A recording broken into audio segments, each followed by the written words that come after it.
আমাকে যদি কেউ বলে যে কোনো ভালো একজন দিনদার লোক দেখান, তাই আমি বলি যে কোনো একজন মুসলিমকে দেখেন, এই হলো দিনদার লোক।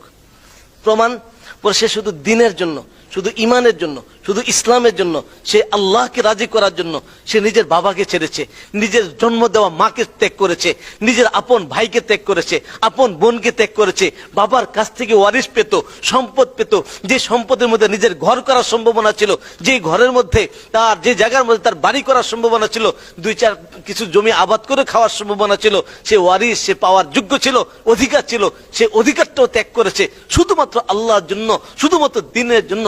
কোন ব্যক্তির মুখ দেখে কেউ ইসলাম কবুল করে নাই, আর করলেও সে বেশি দিন টিকতে পারে না। শুধু যারা টিকে তারা আল্লাহর জন্যই করে। আমি মনে করি এই নমুসলিম হলো এই যুগে সবচেয়ে বড় আল্লাহওয়ালা মানুষ। এই জন্য আমি আপনাদের মতো আল্লাহওয়ালাদের মজলিসে, আমি আমার মতো গুনাহগার অধম বসতে পেরে, আপনাদের সাথে সম্পর্ক রাখতে পেরে আমি নিজেকে গর্ববোধ মনে করি, আমি নিজেকে সৌভাগ্যবান মনে করি, আলহামদুলিল্লাহ।